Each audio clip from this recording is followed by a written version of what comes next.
How's it going?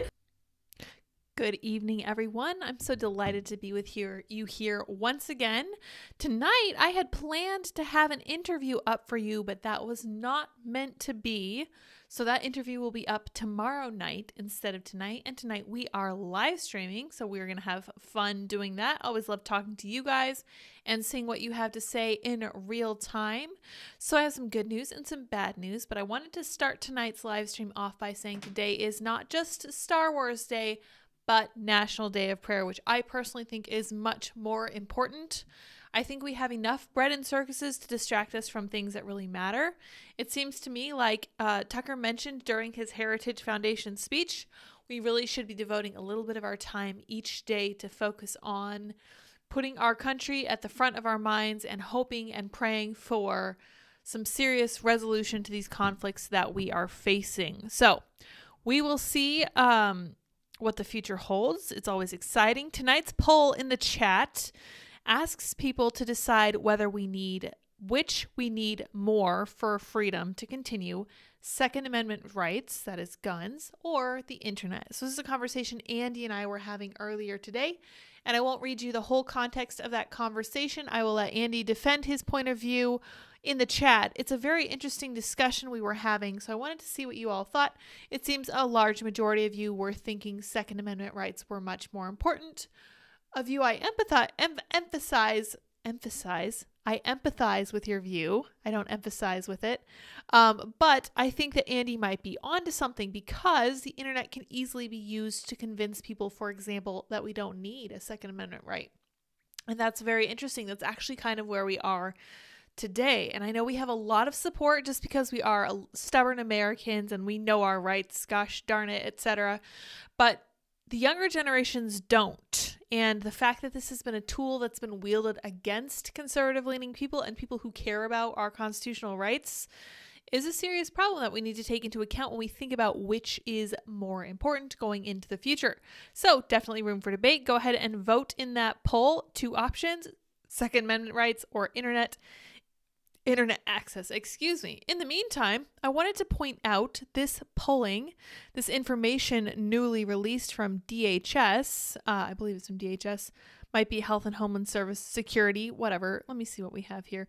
Yes, Health and HHS. You guys know what I'm talking about.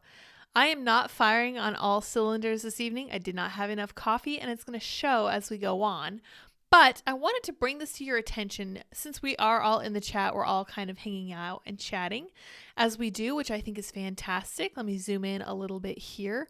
Here we have national trends for social connection. So you would expect this to be great, right? It's not. It's awful. It's all awful. All of it is down. It's terrible. So let's look at some of these stats. Social isolation is increasing by 24 hours per month. Holy cow. Household family social engagement is down, a decrease of 5 hours per month. Companionship has decreased overall by 14 hours per month. Social engagement with friends, holy cow, is down by 20 hours per month. And non-household family social engagement has decreased by 6.5 hours per month. And finally, social engagement with others has decreased by 10 hours per month. Now, I think that we could blame at least part of this stuff on the pandemic, but I don't think that we should give ourselves that easy out. I would fully blame this actually at this point on social media, and you guys let me know if you agree or disagree. I've always thought it was really funny and really ironic that social media was named social media when it does nothing but make us less social. It makes us want to spend less time with actual people. It's made us want to spend more time on our phones, more time on our computers, and more time at home, which is a very interesting conundrum. It's almost like that's exactly what it was designed to do. Now, you can be as conspiratorial as you want, but it doesn't seem to me as if it was designed to make us actually build more friendships. And it's a serious issue because Americans currently think that loneliness is a huge issue. And it actually is. And I think that I think conservatives especially are likely to shake this off and just say it's just loneliness. It's not a big deal. But loneliness has actual physiological effects on your body. That means like blood pressure, heart disease, heart issues, stuff like that, actual physical effects on you that we don't seem to take into account. We consider it just a feeling. Paul, thank you so much, says, "You rock, Lydia. Keep up the good work." I really appreciate that. I will take that as my shot of energy tonight to keep me going, because otherwise I am just going to fall asleep. Thank you guys for keeping me awake. But as I was saying, I think that we need to come to terms with how lonely we are. And I know it can be kind of hard to go out there and actually meet people, but there is a site called meetup.com, I think it is. Is it meetup.com or meetup.org? Let's see here which one it is. This is meetup.org. Doesn't appear to be what it is. We can look up. Yeah, okay, so here we go. Meetup.com, the people platform where interests become friendships. Now, this is something that I was looking at when we first moved into the area that I did not end up making a lot of use of, just because we pretty much immediately were working really hard on a bunch of different enterprises, and then we realized that we were going to be moving again. So it felt almost like, why should I even invest with this here? Which is kind of a tough position to be in, because I know we want to make friends, we want to expand our ring of influence, etc. But it wasn't meant to be for me, but I think this is a really good way to engage with the community around you. I will also say to talk to the people who are also in chat. We have some super nice people in there, including one named, ironically, Psycho Clown. We have Serenko in there. We have Stuart Walker, who's fantastic. All of the people who come and watch every evening are really, really nice, really, really friendly, and just really kind of encouraging and uplifting, and would make fantastic friends online or in person. I'm fully willing to bet. I will vouch for them, even though I haven't met them personally, because I consider myself a good judge of character, and they don't seem too weird. No more weird than I am, or Andy is in any case. But let's talk about some good news this evening. I have a few pieces of good news. I don't know if we're going to make it for a full hour tonight. I might have to dip out a little bit before then. But this interesting piece of news I saw just a little bit before we started tonight. Fox News 8 p.m. viewership down sharply since Tucker Carlson's ouster. And I actually don't think it was just their 8 p.m. Position. So I want to show you this. Oh, I don't want to jump ahead too far on this one. Let's go down to this tweet I shared earlier this evening, right? Megan Basham, wow, Fox's entire primetime lineup down 30% in its first post-Tucker week. Not just Tucker's slot, the entire block. Fox did not have a single program in the top 10 for the week, and only 3 in the top 20. This is indeed a bloodbath. Indeed, it is. Wow, she is not kidding. That is so interesting. I wonder if they regret their actions yet. Fox News viewership is in the 8 p.m. hour is thus far down at least 50% since Tucker Carlson's ouster was announced on Monday, and his eponymous, I hate that word, primetime hour was in turn replaced with Fox News Tonight. What turned out to be the series finale of Tucker Carlson Tonight last Friday drew 2.7 million viewers, and Friday night is the night of lowest viewership across pretty much all platforms, YouTube, cable, everywhere. That's a reason Timcast IRL doesn't do a special episode on Friday nights, because there's just not as much engagement. That's just the bottom line, and that's okay. It's just the way it is. But in any case, they did have 2.7 million viewers on Friday night, but that's declined even from there. What turned out to be the series finale, which this week has been hosted by Brian Kilmeade, at last count drew 1.33 million viewers. The week-to-week comp is even more bleak, with Carlson's final Wednesday outing drawing 3 million to Kilmeade's 1.33 million. The story with the demo cable news courts in the 25 through 54 crowd offers a similarly stark contrast. Carlson's final Wednesday telecast delivered 357,000 viewers in that target demographic, whereas Fox News Tonight this Wednesday drew 124,000, or a decline of 65%. Holy cow, do they ever deserve this? They really do.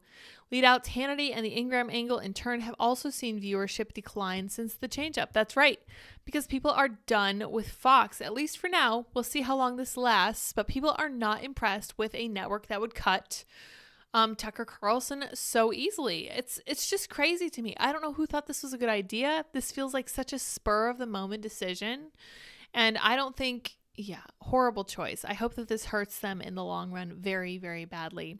Overall in primetime, FNC is averaging 1.87 million total viewers and 183 in the demographic versus MSNBC's 1.55 million / 121,200.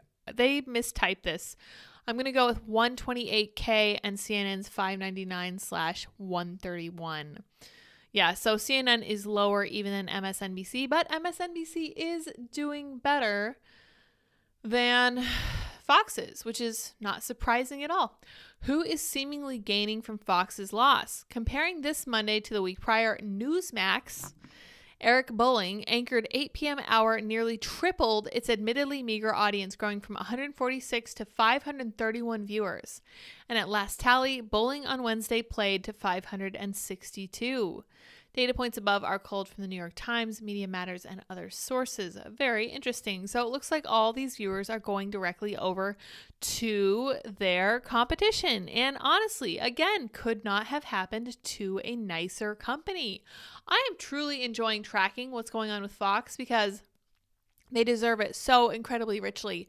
They're not on your side. They're like the Republican Party at this point. They will find a way to lose no matter what. They're not on your side. They're not going to fight for you. They only pretend to be conservative to offer some kind of opposition. People call it controlled opposition. I don't know if that's actually what it is, but they certainly are not planning ahead as far as viewership, which is a really poor play for a company that depends on viewers every single night. Now, along this vein, we also have another company that's in the midst of making horrible decisions. This is their latest horrible decision. Anheuser-Busch CEO shifts blame on Bud Light activist ads, not a formal campaign. So he is now making excuses. Not apologies, but excuses. That is the Anheuser-Busch way. The top executive of Bud Light's parent company, Anheuser-Busch, on Thursday disavowed the embattled companies tied to a transgender activist as sales of the beer crater. We need to clarify the facts that this was one can, one influencer, one post, and not a campaign, Michael Doukeris told investors during an earnings call. Doukeris went on to decry the misinformation, of course. Of course, he's not backing down, he's doubling down, he's blaming the people. And I will tell you right now that I'm not convinced that it was this activist's fault that this is happening to Anheuser-Busch right now. I actually think that more people are probably more ticked off about their marketing lady. What is her first name? I want to say Allison, but I know that's not right. You know who I'm talking about.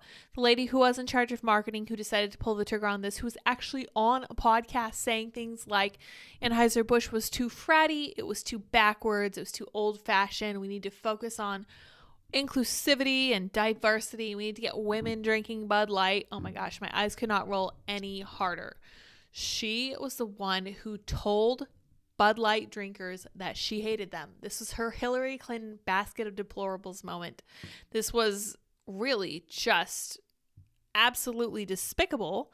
And I think that this is kind of what people are reacting to. I think the combination of those two factors and the fact that they decided to go with this particular activist is really, really telling for the whole company. Like, we know who they are now, and that's what my poll from last night found.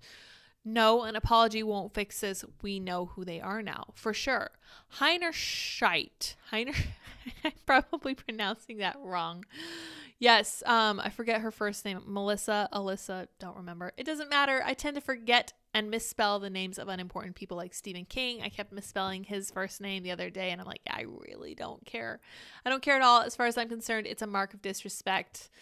During the week ending April 22nd, the most record industry data available, Bud Light sales plunged 21% versus a year ago, accelerating from a 17% slide a week earlier and an initial weekly drop of 6% when the controversy kicked off during the first week of April, according to Nielsen and Bump Williams Consulting. Great name, by the way. I would like to know more about Bump Williams. Doukeris said the company was providing direct financial support to delivery drivers, wholesalers, and bar owners who were impacted by the backlash. Good. I hope not only is this affecting their bottom line, they're also feeling so guilty about what they've done that they have to make amends to the poor people who work for them. And then I hope the people who worked for them leave them and go to better paying jobs with different companies in similar positions, because I don't see any future for this company at all. But we'll see. We'll see. I've been amazed that it's done as well as it has. The right is notorious about saying things like boycott this company and then like 3 days later completely forgetting. This was enough of a splash right from the beginning, and it was enough of a slap in the face. It was like a 1-2 punch between the marketing lady and between this trans activist. And it's just like, you know what? We don't need to drink your really weak, like 2% beer. I guess that's PBR. PBR is technically like 2 or 3%, 4%. Absolute nonsense. This guy says we need to clarify the facts. This was one camp, one influencer, one post, not a campaign. It makes no difference, my dude. It makes absolutely no difference. He then echoed the flat apology offered by Bud Light CEO Brendan Whitworth on April 14th, whom I believe is the spook who used to work for the CIA. We will continue to learn, meet the moment in time. That's such, oh my gosh, ridiculous. And be stronger. And we will work tirelessly to do what we do best. Okay, Kamala Harris, calm down. Bring people together over a beer and create a future of more cheers. Oh, that is the most canned business boardroom nonsense I've ever heard. It's like Kamala Harris got a little bit more of a vocabulary. Really not saying much for sure. The post has sought comment from Anheuser-Busch. Doesn't sound like they got it. Here's the activist in question. Last month, the activist began posting images and videos of themselves on social media, pitching Bud Light and prompting anger and calls for boycott. The controversy also prompted Bud Light to place 2 marketing executives, Alyssa, there we go, Heinerscheid, not Scheit, excuse me, the vice president of marketing, and her boss, Daniel Blake, on leave. The company has been trying to win back the hearts and minds of those who are upset by the Mulvaney campaign. It's not going to happen. It's not going to happen. Everybody drank Bud Light on autopilot, and now they remembered, first of all, how terrible Bud Light is, and also how terrible this campaign was, and now they're like, no, I don't think I'm going to do that. That's not really interesting. I won't drink it by default anymore. Over the weekend, Bud Light released a countrified YouTube ad showing beer drinkers frolicking in the rain at a country music festival. Aw, they really do care about their base after all. Just kidding. You saw Alyssa on camera saying things like, yeah, they're boring, they're backwards, it's so old school and fuddy-duddy. We could do better. We should try to do better. We should be more inclusive, etc., etc. No, give me a break. Critics accuse the company of pandering in an attempt to regain consumer trust. That's correct. That's exactly what they were doing. Yeah, it's not going to work. It is not going to work. And I, for one, am happy to see it. Let's stay stubborn. This is actually very important. I really want to send this message to other companies. This is not okay. All right, Unheil Snipes, howdy from Tucson. Sorry I'm late. I'm sorry you're late as well. Hope Tucson is well. Sorenko says this is honestly so embarrassing. Just apologize, FFS, LOL. But again, I will emphasize once again, an apology at this point would be too late. And a lot of people are like, you know what? I see who you are now. I'm not interested in buying your products. It's not going to happen. It's not going to fix it. Cliff says, Heiner Schnitzel. That's a great name for her. Wake Up Waverly gives us the cool, smiley sunglasses face. Appreciate your presence, sir. He is the man who put together our little intro video right there. Two Ladies says, no joke, was a nightmare. Psycho Clown says that's a death blow for AB. Them coming out like this and snubbing customers still, instead of calling their loss, a loss that will only embolden people to continue the ban. In my opinion, I am inclined to agree. JJR says, evening, everyone. Good evening, sir. Happy to have you here. Keenan says, 2001 Space Odyssey, the apes had a tablet, but they still managed to destroy their enemies. Tools are important, but it's less important than the ideas. That's right, and that's in reference to our poll, which asks the questions, which is more important for freedom, the Second Amendment or the internet? Andy says, with the internet, you can basically destroy people's understanding of the Second Amendment, and I am inclined to agree, but he is more tech-oriented. Could go either way. I actually think that they're currently using the internet to to certainly push the idea that the Second Amendment is unnecessary and outdated. They're pushing ideas like we're seeing out of New York City right now. They're pushing ideas like we saw with Kyle Rittenhouse and all of this stuff. And they're just relentlessly pounding the concept that your Second Amendment rights are bad, they're unnecessary, and you don't deserve to have them. And the younger generations are eating it up. It's a serious issue and something we need to keep in mind sooner rather than later. Stuart says, cannot sleep, so I will keep watching. I'm sorry you cannot sleep. Hopefully you will. Andy always drinks a little bit of tea. to get himself to sleep. Let's talk about this good news. Soros-backed prosecutor Kim Gardner resigns from office. She should have been ousted with prejudice when this all went down. The most powerful weapon I have to fight back against these outsiders stealing your voices and your rights is to step back, she said. Oh, what a hero. What a hero. St. Louis Circuit Attorney Kimberly Gardner, a George Soros-backed prosecutor, resigned from office Thursday in the face of bipartisan calls for her to do so. Her office posted her resignation letter on Twitter, who said that people outside of the city have targeted her. Oh, what a victim. And the fundamental rights of the city's voters. Give me a break. She was the worst DA. She was the lady who went after that couple who went out on their porch with their own legally owned weapons and tried to go after them and tried to frame them and tried to get them into serious trouble. She's twisting the law in her own image. And as it says, she is backed by George Soros. So bye. See you later. We have experienced an onslaught of records requests that no office in the country could reasonably fulfill, along with attacks on our hardworking line attorneys designed to demoralize these public servants, she said. From my understanding about her line attorneys, she overworked them and underpaid them herself, so I really feel like this is a serious case of projection. There's no sign that the onslaught would stop for as long as I am in the office. That's just cowardice as far as I'm concerned. If you know that you're in the right, you don't just leave because you're getting a lot of requests for documents. And you don't have to worry about what's in those documents either, but she clearly does, and she knows it. Just the News was among those parties seeking information from her office. In 2022, Just the News editor-in-chief and CEO John Solomon, whom we appreciate, scored a court victory against Gardner, securing a judicial order that she hand over a trove of documents she had withheld, citing privilege after being ordered to comply with an open records request. Gardner further characterized her resignation as an effort to prevent the disenfranchisement of her constituents, contending that external oversight efforts had undermined the office and that partisan legislation might eliminate the city's right to elect its circuit attorney. The most powerful weapon I have to fight back against these outsiders stealing your voices and your rights is to step back, she said. And so it is with a heavy heart but steadfast resolve that I am resigning my position as your circuit attorney.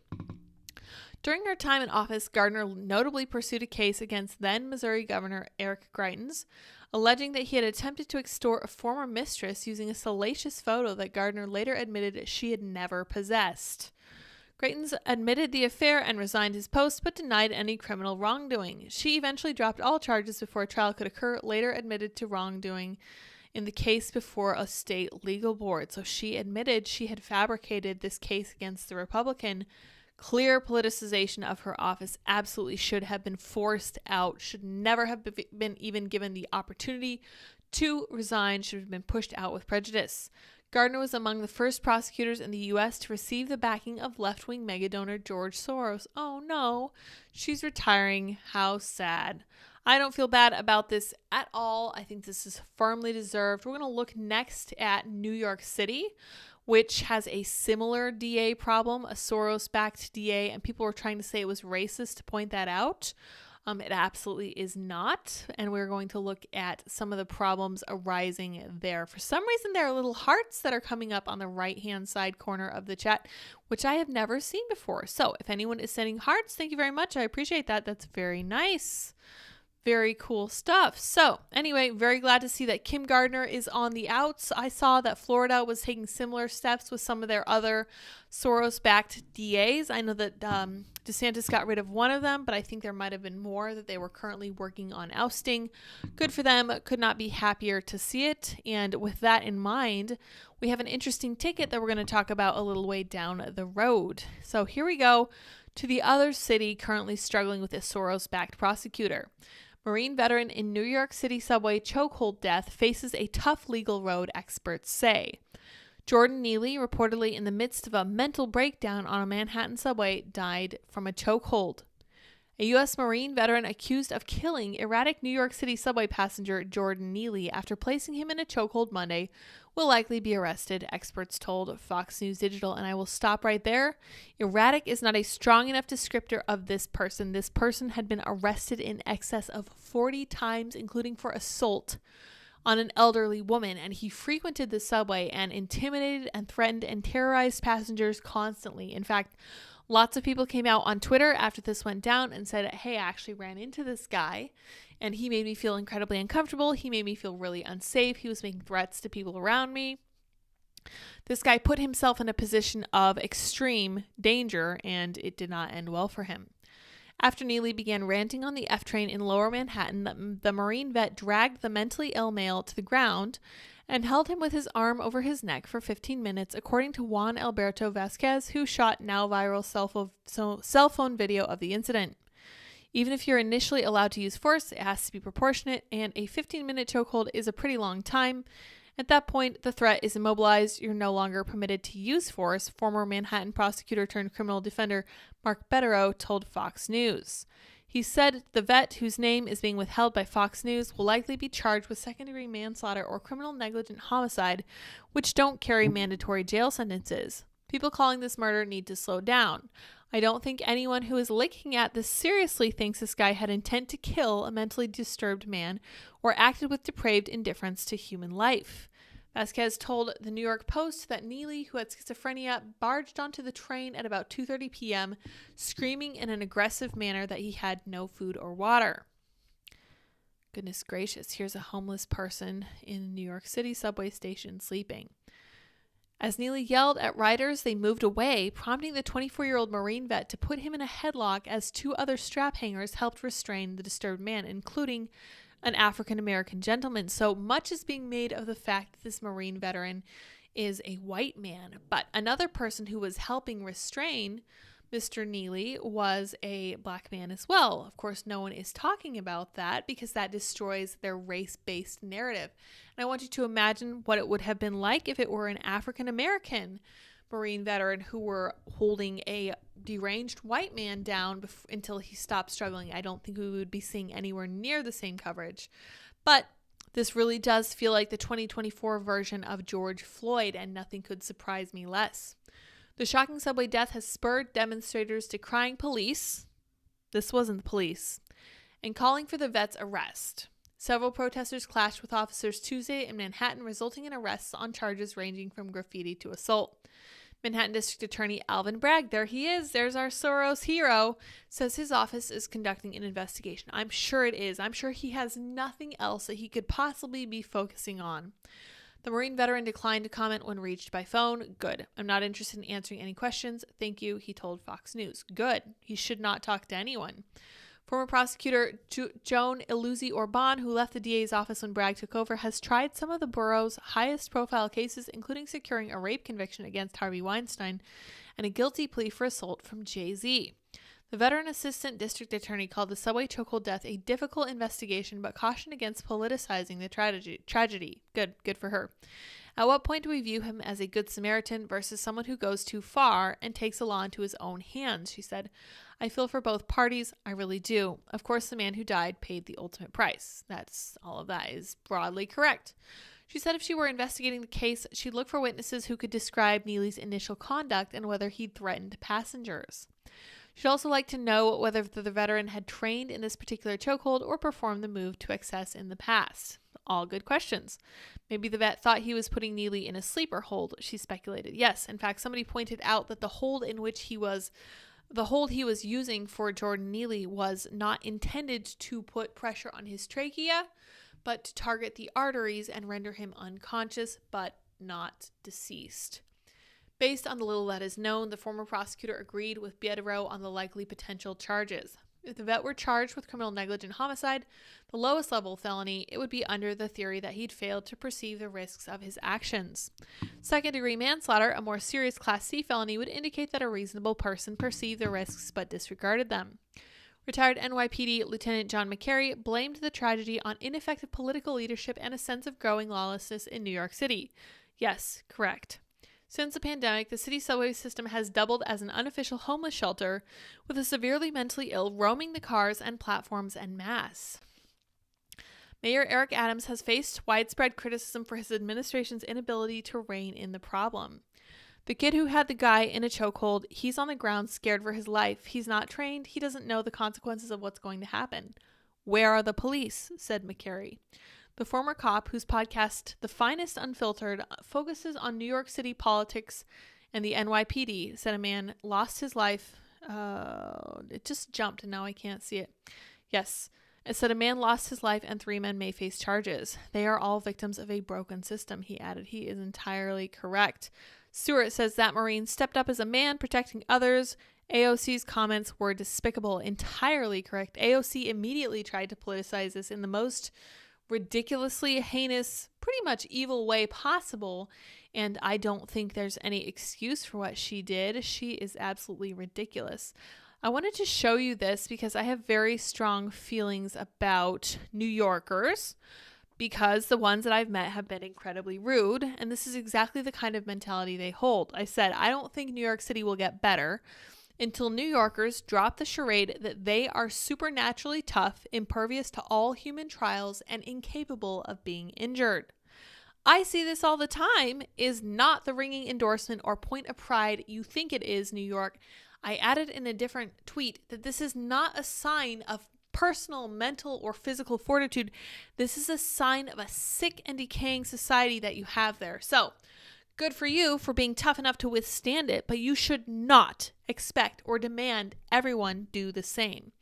Somebody says they've inverted toughness with victimhood. I'm tough because I put up with so much abuse. Yes, exactly. But you voted for this. You voted for this. This is entirely your fault. This is fully self-inflicted. People in other cities don't have the same mentality. They don't say the same things when stuff like this happens. Sure, sometimes people will say, oh, well, there's, homeless people all over the place anyway. You just kind of have to ignore them or deal with them. But this man, the man in question, Jordan Neely, had a charge for assaulting a 67-year-old woman. From my understanding of the actions of his leading up to this event that ended in his untimely death, he was threatening to push people onto the tracks. That's insane. No one should have to deal with that. I'm sorry, New York City. I'm glad you're tough, but no one else should be forced to put up with that. Honestly. So I am very concerned for this Marine. He did try to do the right thing. And I just have to point out, the left for ages has been talking about community policing and how important it is that we have fewer cops and how important it is that we hold police accountable. This is nothing if not community policing. How else would you define community policing? Although I did see a video earlier today, of 2 community officers who were literally standing by, literally standing on the side of the street while a homeless person, deranged, banged and screamed on the side of a car in, you guessed it, California, where they demanded less police presence. And now they are having skyrocketing crime, 50% of the homelessness in the nation, and no one cares. No one's going to fix it, and they won't stop voting Democrat.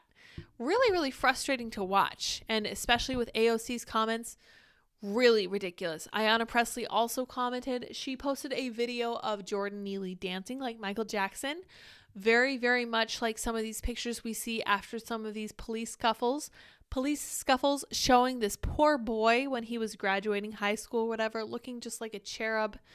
Absolutely no one in their right mind could at any point say, oh, this guy is going to turn out to be a criminal. But anyone can turn out to be a criminal, especially if you are raised in a culture that de-emphasizes the roles of fathers, that makes drugs seem glorious, that makes violence seem like the only way to get ahead. There are serious problems here, okay? And you can't blame the guy who decided to try to defend himself and others around him. So I'm really curious what we see with this Marine veteran. I really, really hope that he's able to disappear into the night and people do not try to follow him and ruin his life. I'm really glad that for the time being his name isn't out there, but I'm sure that will not last because, as I said earlier, I am convinced that the left wants this to be their George Floyd moment going into 2024.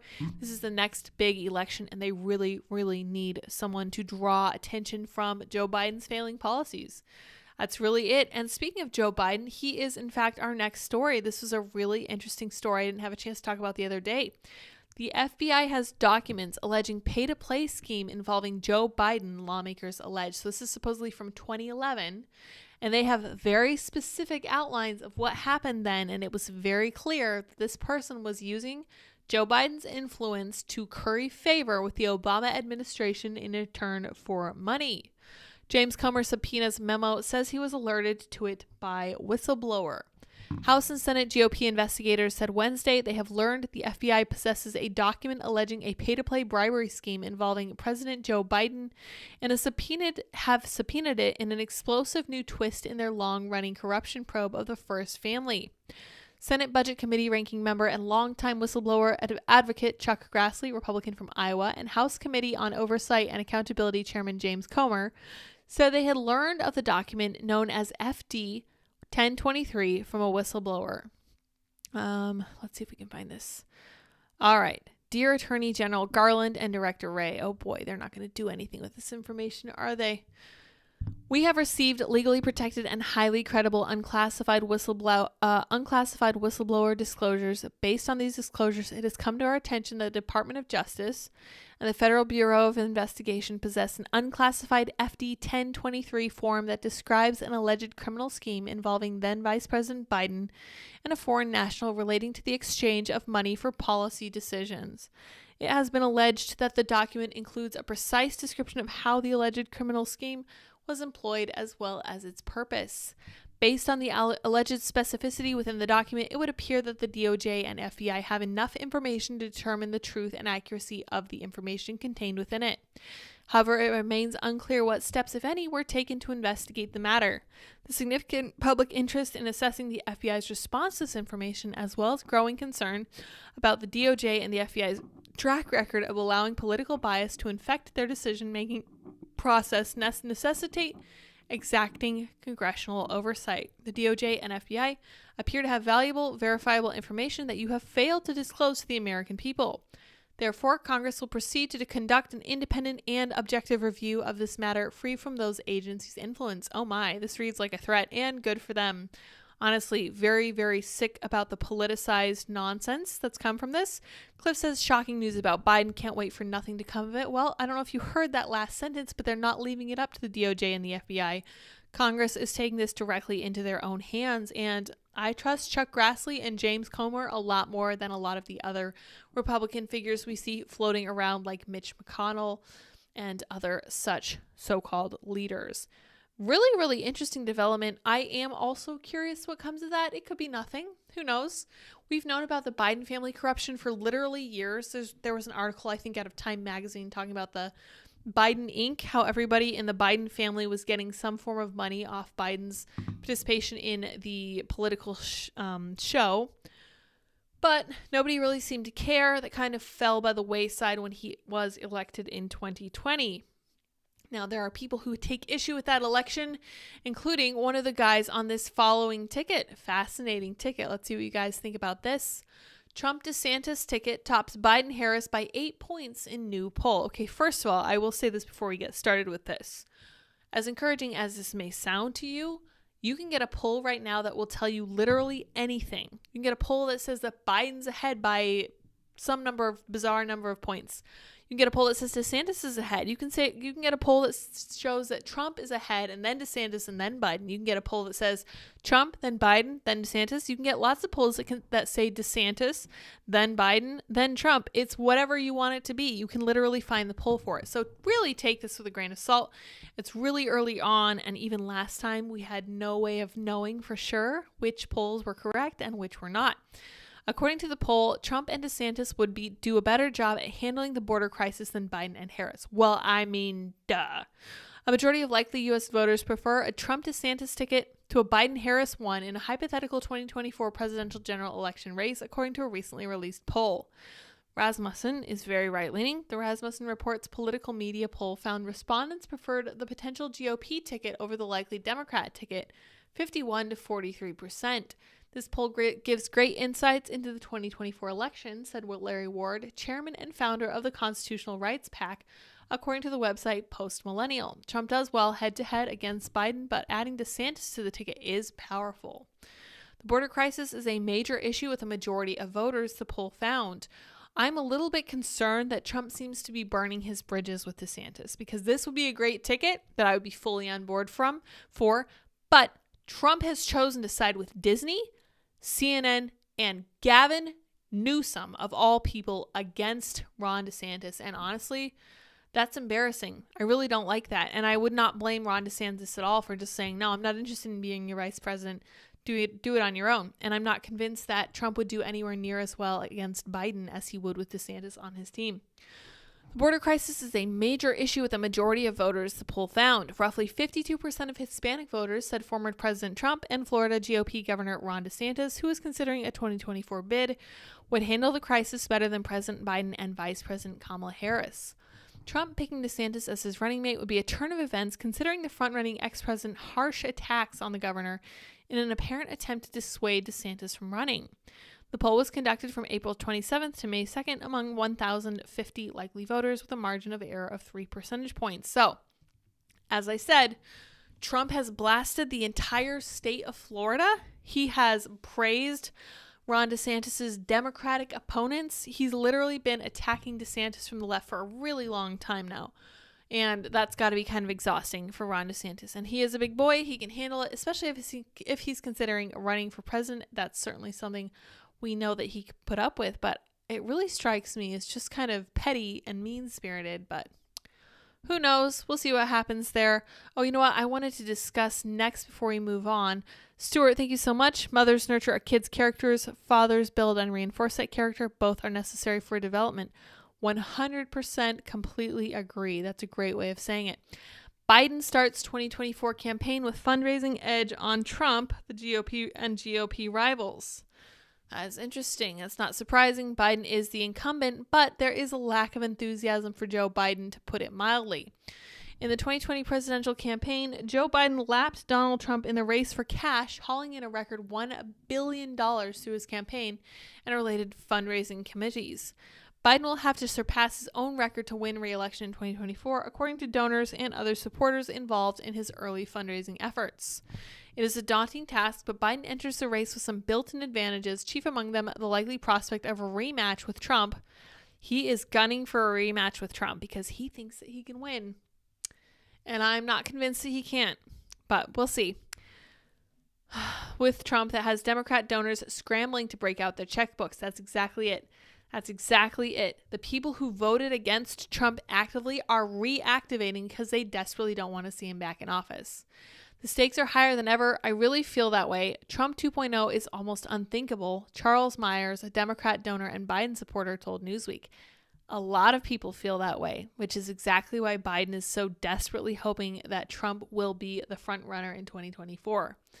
As president, Biden has frequently drawn a contrast between himself and his predecessor, but Biden has made the comparison between his administration and MAGA Republicans, the acronym for Trump's Make America Great Again rallying cry, the central theme of his 2024 re-election campaign. That's right, because he considers himself already running against Donald Trump. And I can't say I blame him. MAGA Republicans are trying to take us backwards, Biden told grassroots supporters on the fundraising call last week, 2 days after he announced his plan to seek a second term. The president reprised the message the following evening in remarks to wealthy donors and Democratic Party leaders at a fundraising event in Washington. Biden called the 2024 election an inflection point in American history, a theme that resonates with many donors on the left. People haven't forgotten how awful Trump was, said Mark Chorzak, a top Biden donor in 2020, and that'll motivate donors to give money. Biden struggled to raise money early in the 2020 Democratic primaries, but his fundraising took off after he emerged as the favorite to win the party's presidential nomination. That's right. The Democrats did not care who was running against Donald Trump as long as it was someone. They were going to support him to the hilt, no matter who he was, no matter what he did, no matter how bad he is. They will continue to support him. You're not going to change anyone's mind about Donald Trump. Everyone already knows how they feel about him. In the general election, the Biden campaign's more than $1 billion fundraising haul far exceeded Trump's campaign, which brought in $773 million. Pro-Biden outside groups also outraised their counterparts on the right in the last election cycle. Democrats expect Biden will be positioned again to raise more money than Trump if the former president, who is leading in GOP primary polls, wins the Republican nomination. I expect he will.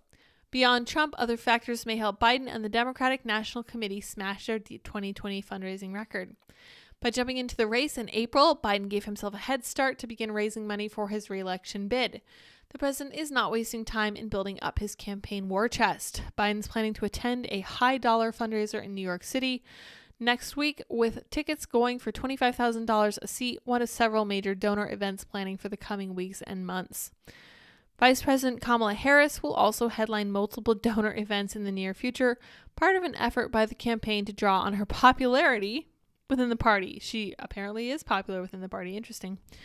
Polls show Harris, like Biden, is viewed unfavorably by a majority of Americans, but Harris has high approval ratings among Democrat overall and also with a cross-section of key voting blocs on the left.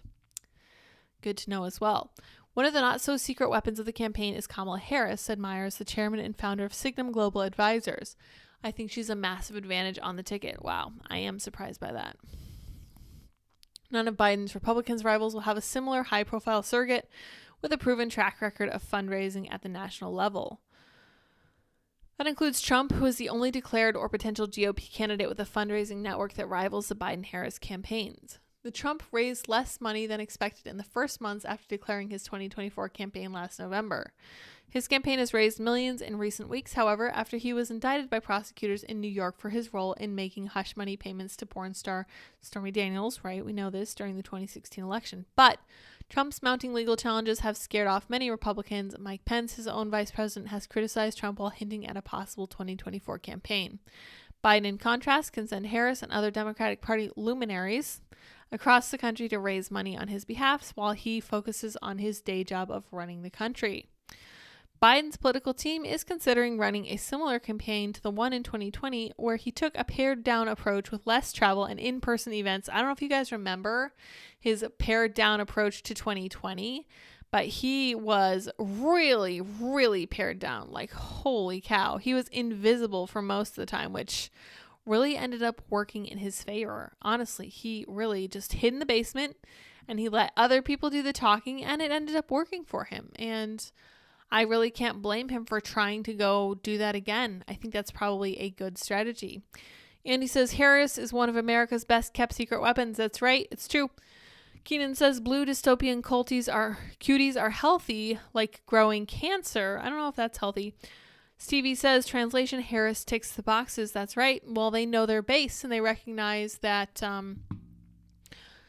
women of minority status are very, very valuable. And that's exactly why Joe Biden picked her. And that's why he said he was going to pick a minority woman. And he apparently made the right choice. And honestly, good for him. So who knows? Really, really curious what happens now. I just thought the DeSantis Trump ticket was super interesting. Sorry, Trump DeSantis, because I know people are going to be offended by me saying it in that order, because so many people are still such huge fans of Trump. But there are actual issues on Trump's horizon that I'm not sure that he can overcome. But we'll see what happens. I really do hope we get a Republican in 2024. Like Will Chamberlain, I would be willing to settle. We'll see what happens. I will be thrilled to take anybody almost other than Joe Biden, because he has just destroyed this country to a degree that I did not imagine possible. I was like, oh, he's super incompetent. We don't really have to worry about it. It's not that big a deal, because he'll just kind of wilt, but he's being propped up by people who have insane thirst for power. And I got to give them props because they saw their moment and they took it. So guys, I have to wrap it here. I feel like I'm going to fall asleep. I hope that you guys are winding down as well and can take it easy this lovely Thursday. Tomorrow is Friday, and I will have that episode up for you one way or the other. Andy's going to help me figure out some of the editing stuff. Doing pretty well, but then I ran into an issue with the audio not lining up with the video. Just unforgivable. Very distracting, especially for me, to be watching somebody talking and then not be able to hear the audio at the same time. Really annoying. So we're going to fix it for you and have it up for you tomorrow, and you're going to enjoy it. We are talking about art. It's a good time, and you're going to enjoy our guest as well. All right, you guys, I will let you go. Have a wonderful evening. Thank you so much for joining us. If you sent a super chat, thank you very much for doing that. We truly do appreciate your generosity. Dip and Dot love you very much. I like to post pictures of them on Instagram at the Lighter Dips, all one word, TheLeiterDips. There are a lot of pictures of them over there. We have about 300 followers. We just have a nice time. We don't post about anything topical. We don't post about anything cultural. We just post pictures of Dip and Dot and their shenanigans. And Dip and Dot can fight like you wouldn't believe. They do literally fight like cats and dogs. They really get into it, and they don't want to stop, neither one of them. I have to break them up forcibly sometimes. Dot is an amazing bouncer. She is so full of energy. She literally does leaps and bounds across our bed and across the backyard. My most recent video is of her trying to take a toy out of my hand. She ultimately knocked it out of my hand before I even had a chance to throw it. She has so much energy, much more than I'm feeling right now. Maybe that's where all my energy is going. I'll have to take her outside again one more time tonight. But thank you all for joining us. We'll see you tomorrow. Until next time. Bye, guys.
How's it going?